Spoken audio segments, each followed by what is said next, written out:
Working on all fours, installing 4x4-inch ceramic tiles in a 10x12 kitchen was hard work. Ronnie Jackson carefully applied adhesive to the next tile, then aligned it with the previous one. The tile stood up as it should, and he nodded with satisfaction.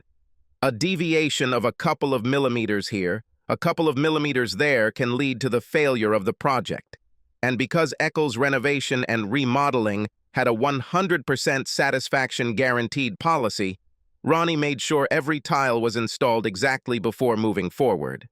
As if sensing that he had reached the end of the row, Charlotte, Ronnie's wife, called Eccles Renovation and Remodeling at Ronnie's phone. Ronnie answered the call. "Ronnie, it's me!" Charlotte snapped irritably. "Uh-huh," Ronnie said, already reaching for the box of tiles to start the next row. There was a time when Ronnie would answer the phone and his wife would giggle and say, "Hello, honey, it's me." Ronnie couldn't remember the last time she said, "Hi, honey." "When are you going to finish?" Charlotte snapped. "I'm in Pritchard's kitchen," Ronnie replied, looking at the nearly 8 feet he had finished. This will take me about 3 hours, give or take, I think." "Okay," Charlotte snapped and ended the conversation. Ronnie wanted to hurry up. He had a strong desire to cut this work short, but he forced himself to move slowly and methodically. But even as his hands did their work, his mind thought of his wife, with whom he had lived for 21, almost 22 years. Ronnie met Charlotte Eccles on his second day of work at Eccles Renovation and Remodeling. Charlotta walked into John Eccles' office, apologizing for her poor performance at John W. Dawson High School escaping her lips. She was a portly brunette with long wavy hair and patches of large pimples. Ronnie looked at the 2 basketball-sized buttocks poking out of her denim cutoffs, then returned his attention to the selection of hand tools in John's tool shed. "That's my daughter," John growled at Ronnie. "Understood me? My daughter." "Yes, sir," Ronnie said, fighting the urge to shrug indifferently. Somehow sensing that her father did not want her to interact with his new employee, Charlotte made it a habit to smile flirtatiously and say hello to Ronnie whenever their paths crossed. For his part, Ronnie was always polite to the girl, but did not encourage her attention. "What did I tell you, huh?" John growled at Ronnie. "No need to chase after my daughter, okay?" "Sir, I'm not chasing your daughter," Ronnie said honestly. The truth was that 21-year-old Ronnie found 17-year-old Charlotte Rayner Eccles nothing more than a nuisance. She was at least 50 pounds overweight, had terrible acne, and there was something particularly repulsive about her. Ronnie also found Charlotte to be quite immature. "Hey, Ronnie," Charlotte said coyly one day, as Ronnie and another Eccles employee were unloading their equipment after a long day. "Uh-huh," Ronnie said, struggling with an unopened bag of quick-drying cement. "Listen, I turn 18 on Saturday." Charlotte leaned forward, giving Ronnie an unobstructed view of the front of her blouse. "That's nice," Ronnie said. "Well, happy birthday." Another employee smiled. "So, Ronnie, what are you getting me for my birthday?" Charlotte cooed.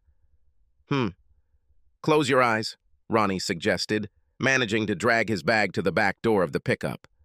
"Okay," Charlotte giggled. "What do you see?" Ronnie asked, throwing his bag into the car. Nothing," said Charlotte. "This is my gift." "Happy birthday," Ronnie said, and dragged the bag of cement towards the barn. But Lois Eccles forced John Eccles to invite Ronnie Jackson to their home for Charlotte's birthday party. A drugstore in Dolenz, Utah, sold Ronnie a beautiful birthday card, and a pawn shop in Fairway, Utah, sold Ronnie a beautiful silver bracelet for $20. Lois forced John to ask Ronnie to escort Charlotte to the prom. Ronnie actually accompanied Charlotte, wincing at the sight of her in a tight sleeveless dress. However, Ronnie was very kind. He posed for photos, danced with Charlotte, then took her home and kissed her goodnight. A few days later, John growled at Ronnie that Charlotte was heartbroken because Ronnie hadn't called her. Ronnie pursed his lips, but still called Charlotte and asked her out. That date led to another date. On the 5th date, Charlotte gave Ronnie her virginity. Tracy Lois Jackson was born 5 months after their wedding, and for the next 10 years, Ronnie Jackson was given the crappiest job Eccles Renovations and Remodeling had. Ronnie was sure that on some of these jobs, John Eccles went out of his way to make sure Eccles Renovation and Remodeling got the job, just so he could turn around and foist this back-breaking job on his son-in-law. For the first 16 years of their marriage, Charlotte Jackson was a good wife. She really made an effort to know her husband's likes and dislikes. She actually learned how to cook his favorite dishes. She really learned to be quiet on Sundays when the Denver Broncos were on TV. Charlotte Jackson also managed to lose 30 pounds. Then she returned them back. Then she would lose 10, 20 pounds, only to gain it back, plus another 30 or 40 pounds. Charlotte's skin did improve a bit, but she always had acne scars on her cheeks. Cosmetics did reduce the severity of the scarring, but it was always visible. When Tracy went to Grover Cleveland Elementary School, Charlotte was hired by the Garland County Public Library. The pay was minimal at best, but the benefits were enormous. Health insurance, dental insurance were well worth the low salary. Then, just after they celebrated their 16th year of marriage, Charlotte's cousin Darlene moved back to Dolan's, Utah, God knows where. Darlene was dragging husband number 3 or 4 along with her. Darlene was loud, brash, obscene, and Gary, her husband, wasn't much better. To make matters worse, Gary was a Dallas Cowboys fan. Darlene was not a very good influence on her cousin. Charlotte became loud, brash, and complaining. She began to neglect household responsibilities, including cooking. Ronnie didn't mind. He was a good cook. He was no stranger to cleaning a pan or 2 pans. But the occasional slack suddenly became almost every evening when Charlotte, Darlene, and Gary found something to do outside the Jackson house. Tracy also learned to clean, cook, and sew buttons on her school uniform. But somehow it seemed that Tracy was resentful of her father rather than her mother for her mother's neglectful behavior. Ronnie timed his work almost perfectly. 3 hours after Charlotte's phone call, he finished the threshold at the entrance from the kitchen to the living room. He slowly stood up and straightened his back with difficulty. Good God, I'm getting too old for this, Ronnie thought as he collected his tools and the few remaining tiles. After leaving the Pritchard house, Ronnie called Joan Eccles. He still winced whenever he heard the man's slurred speech. The blow nearly killed the large man, and his recovery was slow. John suffered a massive stroke minutes after his wife, Lois, revealed she had breast cancer. Thus, even after a double mastectomy and undergoing radiation, Lois was burdened with caring for her husband, Dennis Eccles, Brian. Eccles and Paul Eccles did everything they could to help. Ronnie also helped care for John. Eccles when needed. Charlotte Eccles, the only girl in the family, was her mother's constant companion. It was Charlotte who drove her mother to Fairway Hospital and held her mother's hand as she sobbed weakly in pain. Lois lost the fight, succumbing to illness. John also seemed to have lost the will to live, but death didn't seem to want to take Jonathan Dennis Eccles just yet. So, day after day, John was wheeled into the office on a gurney. Day after day, John sat at his desk and cursed his useless left hand as he tried to type on his computer keyboard. Then, at the end of the day, Dennis, Brian, or Paul would drive John home. Yes, sir. I'm leaving Pritchard's job now. It's finished, Ronnie said as John grunted, barked, and wheezed into the phone. At home, Ronnie sniffed the air with pleasure. Pork chops, mashed potatoes, and French-cut green beans were one of his favorite foods. After John's debilitating stroke, Charlotte switched the Jackson family to a heart-healthy diet. The diet helped Charlotte lose 40 pounds, but she was still quite overweight. Ronnie accused Tracy of leaving home and going to Brigham Young University just to avoid the tasteless food Charlotte fed them. And Tracy did not deny this fact. Ronnie leaned over to kiss his wife as she busied herself at the stove. She waved him off and pinched her nostrils. Throwing his clothes into the hamper, Ronnie washed the sweat from his stiff, aching body. This work was grueling enough when he was a young man of 21. Now, at 43 years old, this was at the limit of his capabilities, and certainly did not add to his health. But Dennis, Brian, and Paul were not going to pay attention to this. And with the mounting medical bills associated with John Eccles's rehabilitation, Dennis, Brian, and Paul said there was no money in the budget to hire anyone to help. Drying himself with a towel, Ronnie ignored the handsome, muscular man in the foggy mirror. Ronnie was wearing a t-shirt and shorts. He then came downstairs just as Charlotte was placing his plate in front of his chair.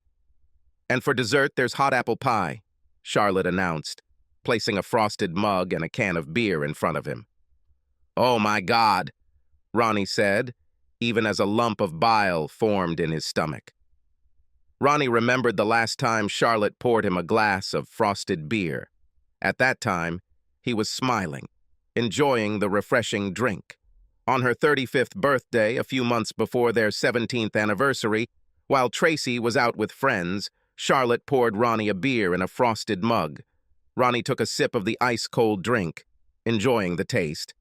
Then Charlotte said, "Darling, there is something I need to talk to you about." Many words followed about nothing as Ronnie continued to look at his wife without saying a word. Finally, Ronnie said, "Of course, I wish you would just get to the point. This beer is almost gone." Charlotte glared at Ronnie, then said that Darlene and Gary weren't exclusive. They had an open marriage. Charlotte then asked Ronnie if he had ever thought about sex with other women. "Certainly, I am a man. Of course, I was looking at that girl Shelley at the gas station," Ronnie admitted. "Shelley? At the gas station?" "Yeah, exactly. As if you'd ever have a chance with her," Charlotte snorted.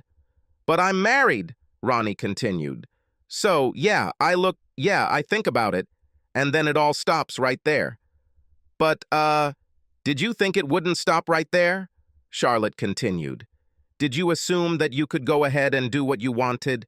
You could do this and then go home without thinking about the consequences." "But I can't do it, Charlotte," Ronnie said. "We are married. We took vows. We took these vows in front of all our family and friends." He drained his mug and rose to his feet. He took the mug to the sink and washed it. "We swore to be faithful to each other. We swore to leave everyone else, and even that girl Shelley at the gas station," Ronnie said. "But we could make new vows," Charlotte suggested. "No new vows," Ronnie said decisively, putting the washed glass away in the closet. "These old vows work just fine. Both Darlene and Gary may be in an open marriage, but we are not. We are not and never will be in an open marriage." "But," said Charlotte. "No buts." "End of discussion," said Ronnie, leaving the kitchen. Ronnie hoped that this would be the end of it, but it didn't happen. Twice more, Charlotte brought up the idea of an open marriage, and twice more, Ronnie said no. "But honey," Charlotte whined, "it would simply be a confirmation of our love for each other. We love each other enough to allow each other to do this because we trust each other." "Holy Mother, do you even hear the complete and utter nonsense you are trying to spew?" said Ronnie. "No, Charlotte. If you need me to let you cheat on me like your cousin did to show you that I love you, then I guess I don't love you." The fourth time Charlotte started talking about opening up their marriage, Ronnie called her father. Charlotte sat watching as the cell phone rang. "Hello, John. How are you?" said Ronnie. Charlotte's face paled as she realized Ronnie was talking to her father. Then, to make matters worse, Ronnie asked to speak to Lois. "Hey, Lois, listen. Charlotte wants to tell you something," Ronnie said. "Here, Charlotte. Tell your mother what interesting thoughts Darlene fed you." Charlotte took the cell phone from Ronnie's outstretched hand. She then tried to get up from the kitchen table. Ronnie had anticipated this move and held Charlotte in her place, holding her in place with a heavy hand. Trapped, Charlotte talked about complete nonsense and finally ended the conversation. "You son of a bitch!" Charlotte growled at Ronnie with hatred. "Listen, Charlotte, and listen carefully," Ronnie hissed. "Bring up this nonsense about open marriage one more time, and you'll have no marriage to open. We will just get divorced." And Charlotte didn't bring up the topic again. Ronnie was relieved, and his persistence also seemed to cool Darlene and Gary's attempts to communicate with Ronnie.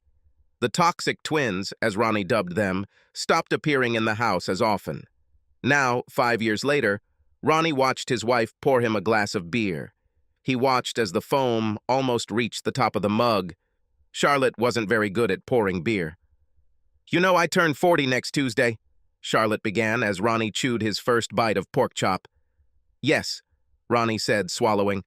"And I was a virgin when we met," Charlotte continued. "I'm not sure how those two facts fit together, but okay. You're turning 40 and you were a virgin," Ronnie said, taking a second bite of his pork chop. "I mean, 40. The big four," said Charlotte. "And during all this time—" "What? I only had one man. Luckily for you, that man was me." Ronnie said. "Did you use bacon and green beans?" "But you had what? At least 10 women?" asked Charlotte. "I mean, is that fair?" "Life isn't always fair," Ronnie said, sipping his beer. "So, I was thinking, since my birthday is coming up, I mean, big four, and after taking care of you and Tracy and my mom and dad all this time, I deserve to, let my hair down a little. Take a walk. So Darlene and I are going to Las Vegas next week. She got them a great deal for a week at one of the casinos," Charlene said. Ronnie continued to eat. He swallowed his bite, then washed it down with another sip of beer. "And while we're there, we could, meet a couple of guys," Charlotte insisted. "I mean, not necessarily for sex, but just for a date. Just for a date. Just let me experience what another man is like, make me appreciate what I have at home even more. You know?" The sauce is almost perfect," Ronnie said. "So what do you think?" asked Charlotte. "I told you the sauce is almost perfect," Ronnie said. "No, Ronnie, this is for me. I want to spread my wings, gain experience," Charlotte snapped. "You mean cheat on me?" Ronnie asked. "Listen, I've already decided everything," Charlotte snapped. "So, you can either let me do this or get a divorce." "Okay, I'll file for divorce," Ronnie agreed. "Do you have any ice cream to go with this pie?" "Wait, what?" "Ronnie, you know how expensive divorce is. You can't even talk about it," Charlotte gasped, stunned. "What is there to talk about?" "You just sitting right there told me that you had already decided everything. You and your shabby cousin are going to Vegas. You're not asking me this. You've already decided that you're going to Vegas. Screw the mountain of bills we have here. You're going to Las Vegas to celebrate the big four. And while you're there, you might have a date. Even if you are a married woman, you can have a date. Then you're telling me I can either go along with this plan of yours or get a divorce," Ronnie said, pushing his empty plate away. "This pie? Does it come with any ice cream?" "But it's only for 1 week," said Charlotte. 1 week, 1 day, 1 minute, it doesn't matter, Charlotte," Ronnie said, cutting himself a piece of pie. "Cheating is cheating, and I refuse to be married to a cheater. So no fucking ice cream." You can take Darlene," Charlotte suggested. "Oh God, no," Ronnie laughed. "Dear God. Charlotte, I wouldn't have sex with Darlene if she were the last woman on earth." Ronnie blew on a piece of pie, then popped it into his mouth. He screwed up his face in disgust. "Oh, great. Just wonderful. You used that aspartame crap, didn't you?" Ronnie asked, pushing his plate away. Ronnie rose to his feet, wiping his mouth with a napkin, and walked out of the kitchen. "Don't worry. Tomorrow I'll meet with a lawyer and start this divorce," Ronnie said, heading up the stairs. Pritchard's work was completed, and Dennis had no plans to do anything else until he received permission to begin rebuilding the federal savings and loan. "But Ronnie," Charlotte exclaimed, "you don't even listen to me." "Of course," Ronnie shouted, walking down the stairs. "You didn't listen to me. I told you what will happen if you bring this up again. We'll get divorced. Well, you brought it up again, so we're getting a divorce. In the third bedroom, which they designated as a home office, Ronnie turned on the computer. It was 7 years old, outdated, but still working and connected to the internet. Having typed a query into a search engine, Ronnie began searching for lawyers. He saw that Penny Barnes had an online form and he filled it out. A moment later, a call alerted him that he had an appointment with Penny Barnes at 10 the next morning. After tidying up the kitchen, Charlotte went up the stairs. She undressed and climbed into bed naked. Ronnie was almost surprised when Charlotte pressed her flabby body against him. "No, thanks," Ronnie said and rolled away from Charlotte. "Good night." Ronnie woke up at the usual time, 5:30 in the morning. He didn't have to go to work, but he still woke up at his usual time. He quietly slipped out of bed and quietly closed their bedroom door. He went downstairs and made coffee, then used his cell phone to check his email. Penny Barnes' office sent him an email outlining what he needed to bring to the meeting. At 7 o'clock, Ronnie was arguing with himself about whether to drink a second cup of coffee. He heard Charlotte stomping around upstairs and decided to do nothing for her. If she wanted a cup, she could make her own coffee. "No, no," I told him. "Give it to me or—" Charlotte was talking on her cell phone as she walked down the stairs. She screamed when she saw Ronnie sitting at the table, calmly reading the news on his cell phone. She interrupted the phone conversation and put the cell phone in her robe pocket. "Ronnie, what are you doing here?" asked Charlotte. "I told you, Dennis hasn't gotten permission to start rebuilding the federal savings and loan yet, so I have nothing to do today." Ronnie shrugged. "Right now? The grass is too wet to cut, so I read today's news. Did you know that Burns & Burns is thinking about opening a second store? This one will be right there in Polanski." "You could have left me some coffee," Charlotte snapped. "Ask Darlene to make you something," Ronnie said, putting his cup in the sink. Penny Barnes was an attractive brunette. Ronnie suspected that her glasses were only on to make her look smarter and more serious. Penny said, looking at their financial statements. "Did you just refinance your home at 3.9%? My daughter is in her last year," Ronnie said. "And the father-in-law had a ton of medical bills, and the mother-in-law's medical bills were minimally covered. They both had deductibles that were just unrealistic, then funeral expenses. Then Eccles was on the verge of bankruptcy. A couple of jobs went over budget because Paul didn't seem to remember to time the orders correctly." "Yeah," Penny agreed, continuing to read. "So, Mr. Jackson, when you divorce your employer's daughter, how will that affect your job?" "I think I'll end things with him," Ronnie said, and a smile touched his lips.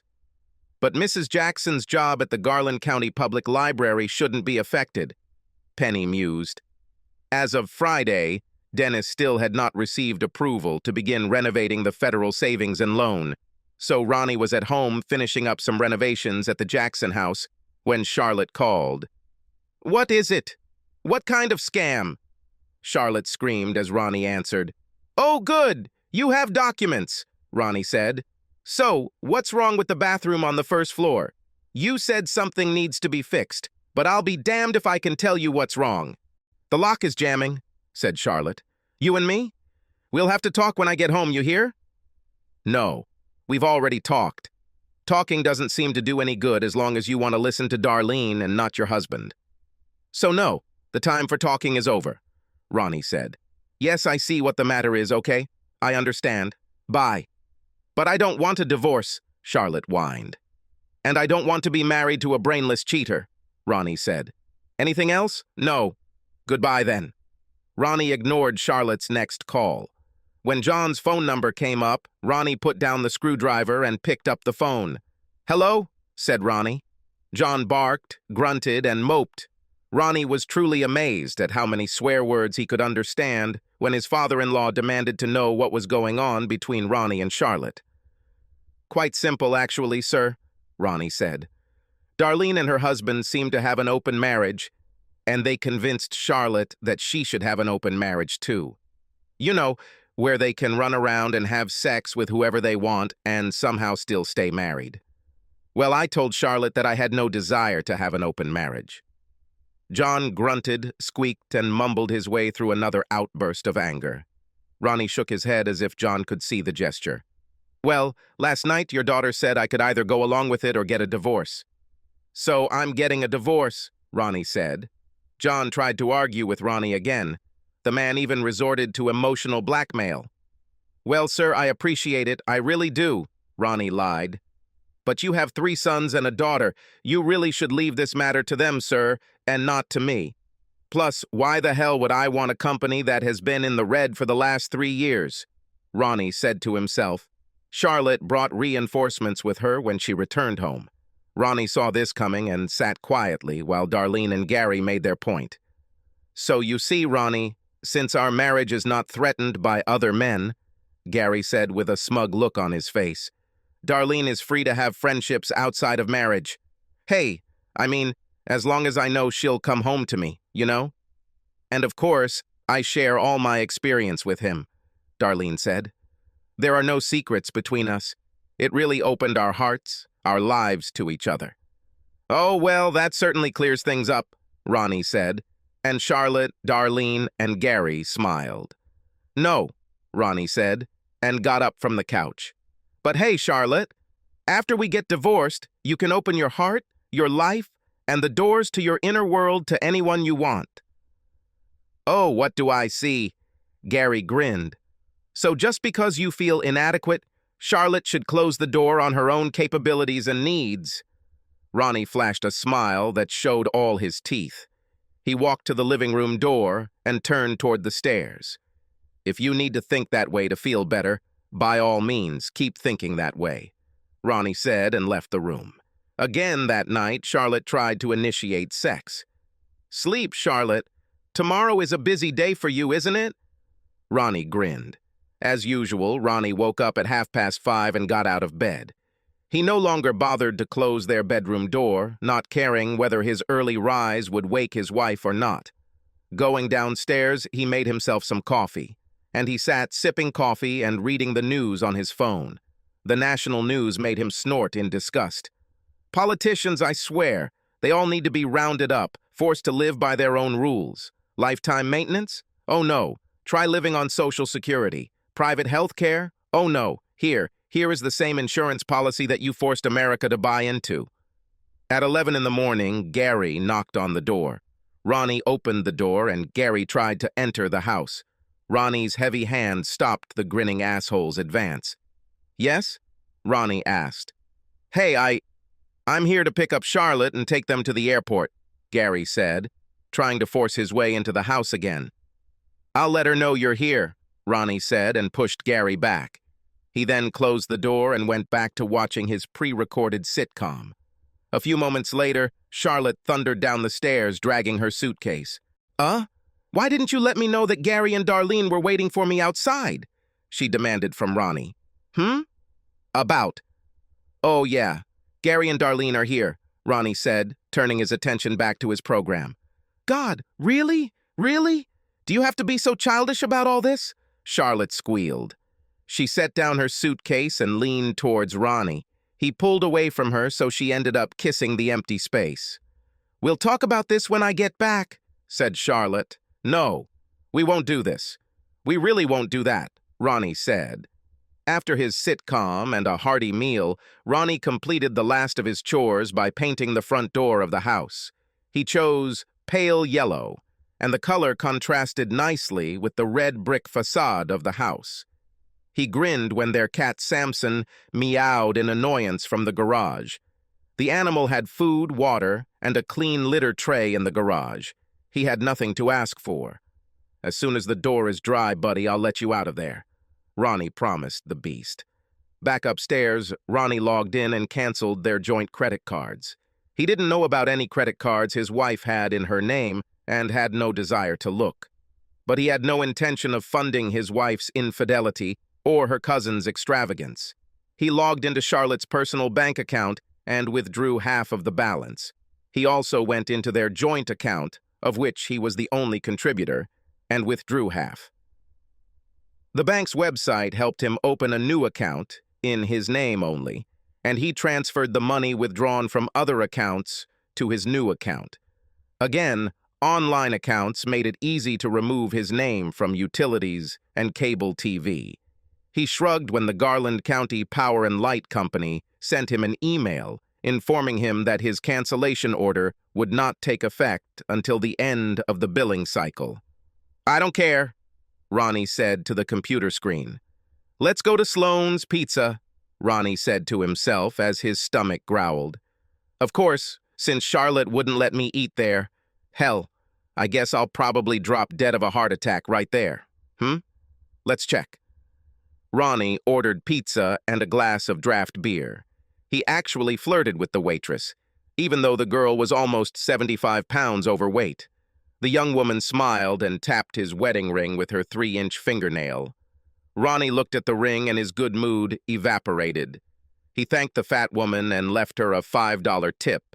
In his truck, Ronnie tugged at the ring for a long time and sighed with relief when it finally came off. He tossed it into the cup holder on the console and looked at his hand. "I'll love you forever, right, Charlotte?" Ronnie asked out loud. "Well, I guess forever ended this morning." His truck made a soft, squeaking sound, and Ronnie saw that his gas tank was almost empty. He stopped at a gas station and stuck a gun in the tank. He was about to fill up with $10, but then he decided to fill the tank full. He pressed the right buttons and waited. "Damn! 22 gallons takes a while, huh?" Ronnie asked the pump, which kept gurgling and gurgling. He went to a nearby convenience store and found Budweiser beer. As Ronnie walked past another row of refrigerators, he saw containers of ice cream. He grabbed a pint of strawberry ice cream and carried both to the counter. Shelley no longer worked at the gas station. She got married, breaking Ronnie's heart and the hearts of many other men who stopped at that particular gas station just because of the blonde beauty standing behind the counter. But Shannon Carlisle, the short brunette who now worked there, was almost as pretty as Shelley. Ronnie smiled as Shannon jumped onto the milk crate she had placed in front of the cash register. One day, he asked her how tall she was, and Shannon looked at him intently. "I'm 4 feet 8 inches tall," snapped the 19-year-old girl. "How short are you?" About 7 inches, Ronnie jokes. Her brown eyes opened wide. Then the girl laughed, a deep, lively laugh that made her pretty face light up. And from that day forward, Shannon called Ronnie Shorty. Has your wife left town, Shorty?" Shannon concluded, looking at the purchase. "My wife left completely. Period," Ronnie said. Shannon's dark brown eyes flickered to Ronnie's left hand. Her eyes flickered up and met Ronnie's. She studied his face for a few moments. "So, baby, where are you taking me on our first date?" she asked brazenly, combing her thick brown hair back with her hand. "Shannon, as pretty as you are, what on earth do you want with an old fart like me?" Ronnie asked. That's about 7 inches, Shannon said and put Ronnie's purchases in the bag. Charlotte's 40th birthday was Tuesday. On Wednesday, Tracy, Ronnie and Charlotte's daughter, called Ronnie on his cell phone. "Eckley's renovation and remodeling," Ronnie says. Ronnie answered. "Dad, it was Mom's birthday yesterday," Tracy said. And? Ronnie asked, scratching his 3-day stubble. "Why didn't you call her?" Tracy squealed. "I didn't want this," Ronnie said. "I didn't want to—" "Dad, why?" Tracy hissed. I guess you'll find out soon enough," Ronnie said. "Your mother has decided that since she is now 40, she should go out and have sex with other men." "And what?" Tracy asked. "And what? Jesus Christ, what do they teach you in this school?" Ronnie asked. "She is married, and married women don't have sex with men they're not married to." "Oh my God, this is so old-fashioned," Tracy chuckled. "Goodbye, Tracy," Ronnie said, ending the conversation. 10 minutes later, his cell phone rang again. Even though he saw that it was Charlotte's cell phone, Ronnie answered the call. "Eccles renovation and remodeling," Ronnie says. He said automatically. "Hi, Ronnie," Charlotte said in a firm voice. "Hello?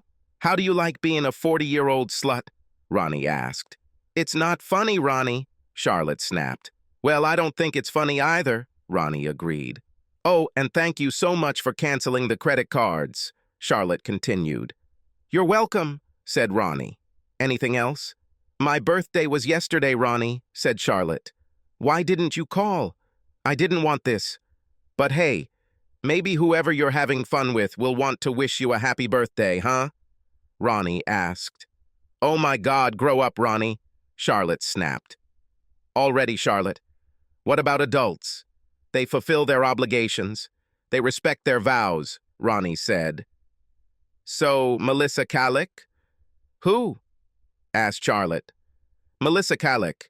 Her name used to be Melissa Strombe. Do you remember her? The pretty little blonde who went to school with Tracy? She married Lucy Calick, the bank manager? Be that as it may, she now works at Gold Standard Real Estate. And I've got this cute little redhead. Dear God, she's as cute as a pin, I tell you.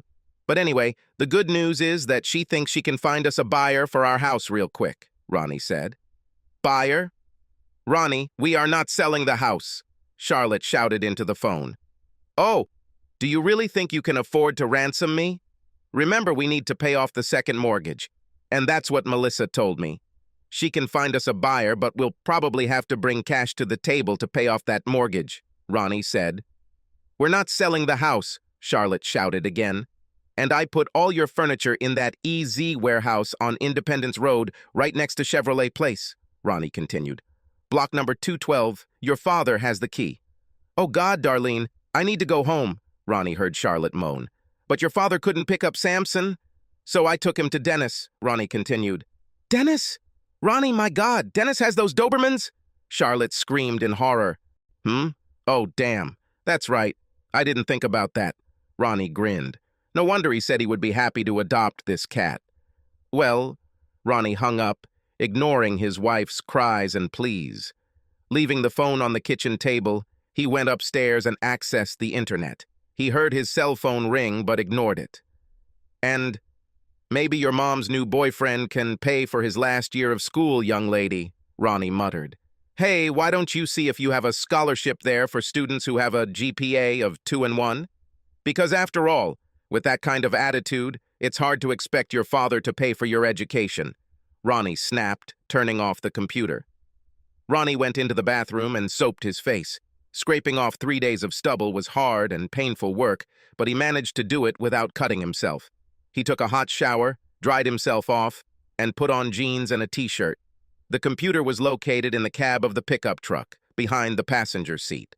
His last act was to throw his cell phone in the trash. Ronnie then rolled the trash can to the curb. I'll miss you, said Herman Vogert, a neighbor across the street, when he met Ronnie on the side of the road. Vogert, there's no way in hell you'll do this, Ronnie laughed, shaking the man's hand. The only time we said more than 2 words to each other was when you complained about Tracy's boys playing their music too loud. And do you know how hard it is to get your neighbors to leave you alone, damn it? Said Herman. You were the perfect neighbor. Never borrowed my shit, never expected me to feed your cat, never asked me to pick up your mail or newspapers when you went on vacation. I bet the next group will be at my house all the time.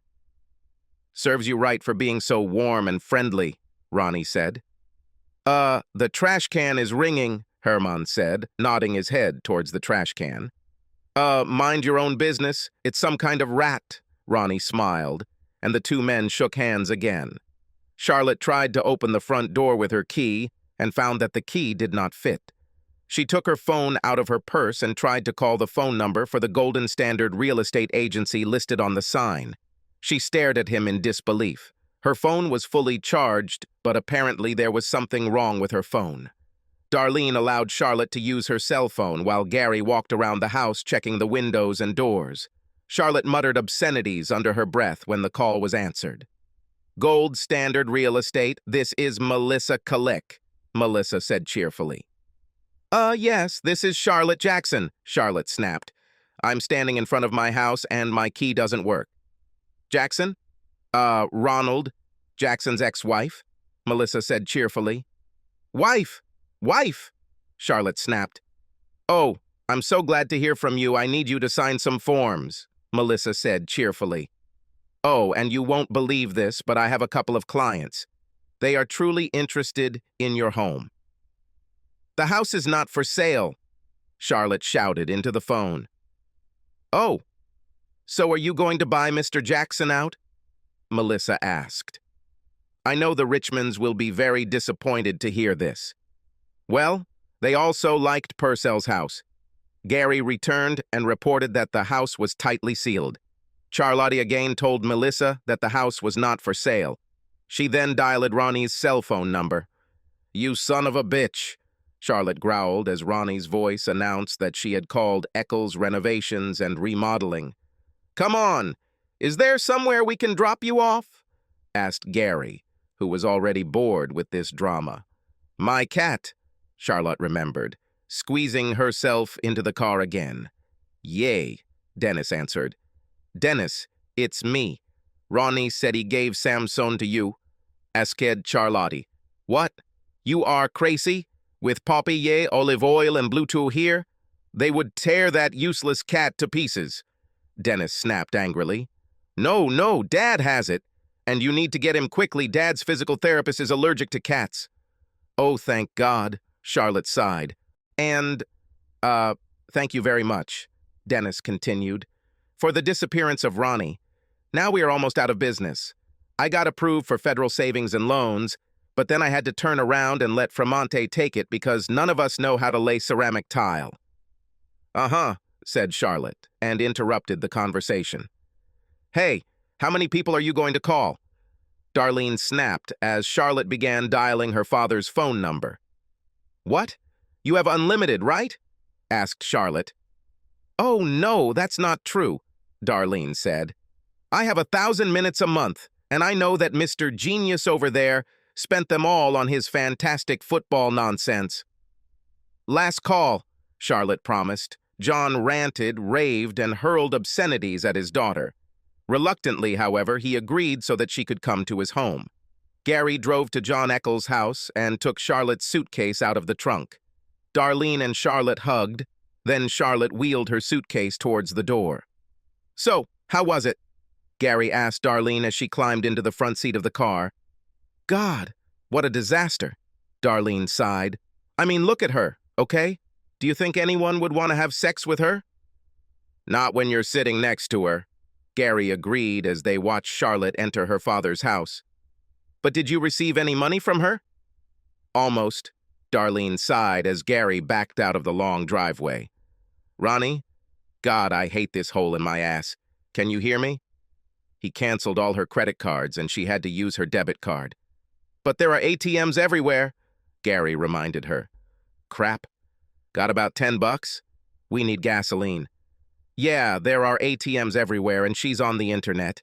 You can do that when your thick-headed hubby isn't wasting your minutes on fantasy football, Darlene snapped. Yes, here's 20.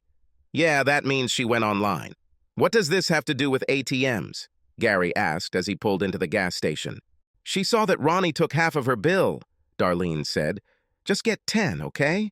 We still need to pay the electricity bill, unless you've already paid for it. Gary nodded and walked into the attached convenience store. Darlene watched as Gary turned to the beer cooler and quickly bleated into the car horn. Gary frowned at her through the plate glass of the store window, but turned back to the counter. I was just going to buy 1 can, Gary lied as he returned to the car. Yeah, 1, Darlene snapped. When was the last time you received 1 can? Oh, hey, does that little midget work here now? Where does she have such big breasts? Asked Gary. She has small breasts. They just look bigger because she's so small, Darlene said. Come on, gas up, okay? While Darlene and Gary bickered, Charlotte listened to her father's angry lecture. Since his stroke, John has used quite a lot of vulgarities in his conversation, and he didn't seem to mind using hateful, hurtful words to describe the people around him. I mean, seriously? When have you looked at yourself in the mirror lately? Asked John. Fat pig, and that face. Apparently it caught fire and they put it out with an ice pick. Dad, Charlotte gasped, truly hurt by his words. So, you're turning 40. Big deal, women turn 40 every damn day, John growled. But not every one of them turns into a stupid traitor just because she is 40. He pointed to the legal documents on the coffee table. Samson chose this moment to enter the living room. You need to hire a lawyer, and I need to clean that damn cat litter box, John snapped. Jesus Christ, I don't know what the hell that animal eats, but damn, it fucking stinks. John turned sharply and pushed away. The left corner of his mouth was slightly open, and he was drooling. You're in your old room, John snapped. Damn it, I hope it was worth it. Can you hear? I hope damn it was worth it. 40 fucking years and still a damn fool. That night, Lying in her old bed and looking at the wallpaper she and her mother had chosen when she was 8, Charlotte sighed. Samson didn't move when Charlotte turned off the light and stared at the dark ceiling. The week marking her 40th birthday started off so promisingly. The plane ride was smooth and easy. Charlotte looked out the window as the glittering city of Las Vegas appeared below them. Excited, Charlotte and Darlene checked into their hotel room.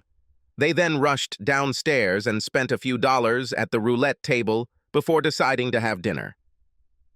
Charlotte was insulted when a handsome waiter told her that her credit card had been declined. The second credit card was also declined, and the manager brought the third card to the table with a hard look on his face. Charlotte took out her debit card and prayed that it would work. Luckily, this happened, and the manager brought her the card and her receipts.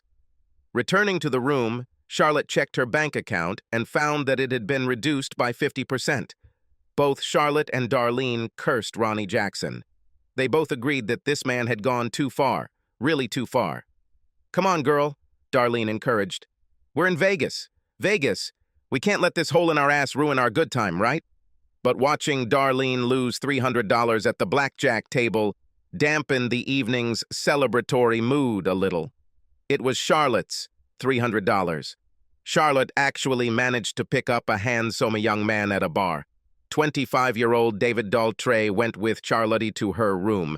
4 minutes is all that happened. Charlotte then saw David trying to steal her wallet from her purse. Darlene complained that she was limited to $100 a day. Lady Luck and Darlene did not meet during this trip to Vegas. The $100 seemed to disappear from Darlene's hand the moment she left their hotel room. On Tuesday evening, the night of her birthday, Charlotte tried again to pick up a handsome young man. The young man grinned, then leaned closer. Charlotte leaned closer, giggling in anticipation. "Lady, if I wanted sex with some 300-pound woman, I'd be home with my wife," he said. "But, I heard that there is a convention of the blind 2 hotels away from here. Why don't you try your luck there, you fat ass?" Suffering from the hurtful rejection, Charlotte took the elevator to their room. She groaned when she saw the "Do Not Disturb" sign around the doorknob. Charlotte then went down to the coffee shop in the lobby and drank a cup of coffee for a couple of hours. Finally, Charlotte sent Darlene a message telling her she was coming back to the room. Returning to her room, Charlotte was relieved to see that the sign was gone and entered the room. After a hot shower, pulling sexy lingerie over her plump body, Charlotte lay in a large, comfortable hotel bed, staring at the ceiling. Then she realized that Ronnie hadn't called. Her husband didn't call to wish her a happy birthday. Tracy didn't call either, but the girl sent her a text message wishing her a happy birthday. A check of her cell phone actually made it clear to Charlotte that her husband hadn't even bothered to send her a text message. However, Charlotte smiled in response to Dennis, Brian, and Paul's birthday wishes.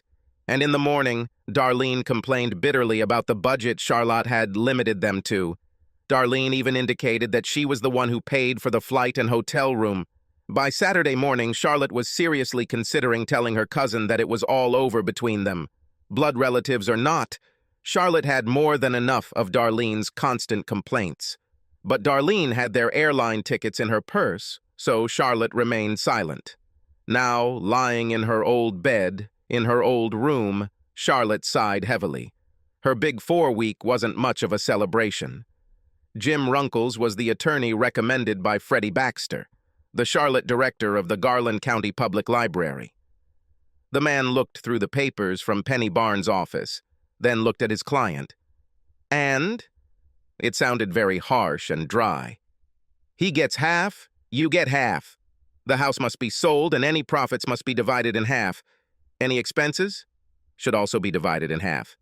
He's not asking for child support, even though he's essentially unemployed right now," Jim said. "But I don't want a divorce," Charlotte whined. "I don't want to lose my home, I don't want—" "Mrs. Jackson, it really doesn't matter," Jim sighed. "This is the terrible truth. 1 person out of 2 says he wants a divorce. Well, guess what? They may get divorced." "Consultation?" asked Charlotte.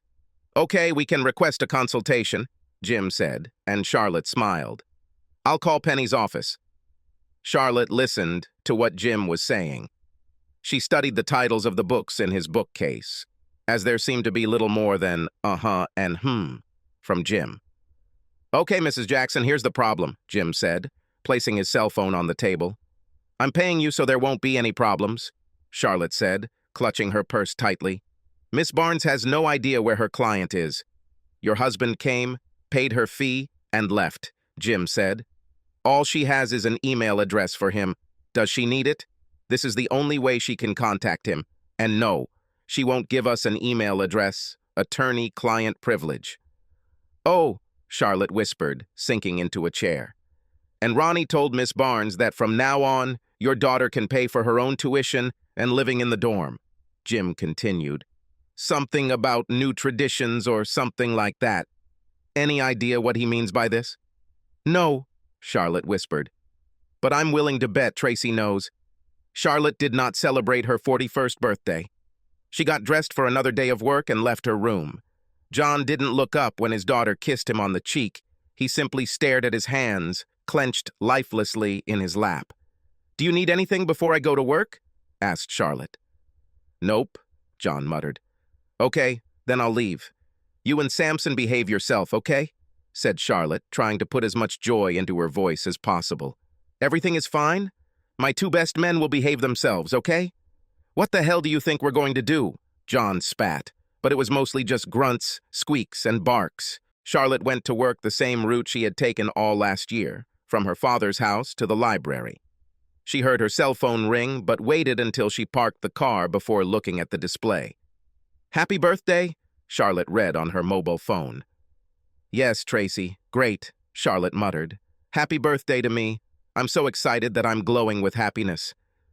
But she sent a reply thanking Tracy for the birthday wishes. Charlotte managed to lose 25 pounds in the year since her 40th birthday. However, no one noticed this. No one has paid her any attention since Ronnie left. Less than a week after Ronnie left, Charlotte realized Darlene and Gary's open marriage for what it was. Darlene and Gary had an open marriage because they didn't love each other. But neither of them had enough money to free themselves from the other. So they lived as two roommates in a rented trailer, rather than as husband and wife. There were no displays of affection between them. Darlene and Gary did not hug. They did not kiss. Charlotte remembered Ronnie hugging her and kissing her the night she made him pork chops, mashed potatoes, gravy, and green beans and bacon. Ronnie coming up to her wanting a hug and a kiss. She pinched her nostrils. Ronnie smelled of sweat, of hard work. After her announcement that she was going to celebrate her 40th birthday in Las Vegas without him, Ronnie did not hug or kiss her again. The last time Charlotte saw Ronnie, she leaned in to kiss him, but he simply avoided her kiss. An hour after reading Tracy's text message, her phone rang again. Charlotte read a message from her manager asking her if she was late. Charlotte got out of the car in a daze and walked towards the back door of the cinderblock building. Tracy read a text message from her mother thanking her for her birthday wishes. Tracy then looked at her cell phone. There was a photo of a little girl with a shock of brown hair looking back at her. "Antoinette Barbara Jackson, 6 pounds 4 ounces, 17 inches long," read a text message from her father's phone. Tracy actually found it rather ironic that her little sister and her mother shared the same birthday. But she didn't think her mother would find any humor in that little fact. Tracy actually wondered if her father even remembered that it was her mother's birthday. "Shannon Parquet," Becky McMahon, an attractive brunette, said into the phone. "Carpets, tiles, hardwoods, and laminate flooring." "Hey, Shorty," the girl called. "Third line." "Excuse me," Ronnie Jackson said to a young couple who were trying to decide what color hardwood floors they would like for their home. Ronnie waved to Bobby East to help the young couple while he answered the phone. The young man nodded in agreement and approached the couple. Ronnie walked over to the wall phone and pressed the flashing extension. His gaze swept across the trading floor as he raised the phone to his ear. Ronnie was hoping to hear back from Samuel D., who was trying to get an exclusive contract to produce all the flooring for the developer's future projects. "Shorty's listening," Ronnie said into the phone. "Well, you know what, Mr. Shorty?" His wife's voice was heard on the phone. "Looks like you and your 7 inches have put another one inside me." "Shannon, Are you serious? Ronnie asked, his mouth open in shock. I mean, really? Tony isn't even out of diapers yet, and I'm about to get another one? Shannon giggled happily into the phone. Where are you? Ronnie asked. I'm just leaving Dr. Pruitt's office, Shannon said. Well, you need to get that gorgeous ass of yours over here right now, Ronnie said. We're going to Stone Grill to celebrate. I think all this attention on my ass is why we got into this mess in the first place, Shannon giggled as she pushed Tony's stroller out of the Alliance Square Medical Center and into the brutal Texas sun. The 4'8" woman brushes her long hair out of her eyes, looking around. Always the shortest kid on the block, she learned to look around first before she walked. She looked at the scorching sun and smiled. When Ronnie stopped by the gas station to say goodbye to Shannon Carlisle and said he was leaving, she asked him where he was going. Ronnie looked at her for a long moment. Then he shrugged. Why do you want to know this? He asked. So I can tell them where to send my last check, Shannon said, jumping off her milk crate. Are you going somewhere warm? I already have almost all the snow I can handle, do you hear? Shannon, what does a gorgeous girl like you want from an old fart like me? Ronnie asked her. She was about to respond with her usual playful banter. About 7 inches. When she looked up at him, she closed her eyes. What color are my eyes? She asked. Brown. Real dark brown, Ronnie replied. I have a dimple. Which cheek is it on? Shannon asked, opening her eyes. Left cheek. And when you smile, one of your teeth shows. The one on the right is a little crooked. I mean, not too bad, but it's not straight, Ronnie said. And why did you come to tell me? Bye, baby, Shannon asked, sliding out from behind the counter. Hey, Paulie, I'm leaving. I don't know, Ronnie replied as Paulie, clumsily dragging his 312 pounds, walked out of the warehouse. Uh-huh. Shannon grinned and grabbed Ronnie's left hand with her right hand. Paulie, I'm leaving. But you still have 2 hours on your shift, Paulie complained. Cough, cough. I feel sick, Shannon said. Bye. Hey, kid, have you ever been to Texas? Standing in front of the Alliance Square Medical Center, Shannon whispered, Hey, Ronnie, I love you.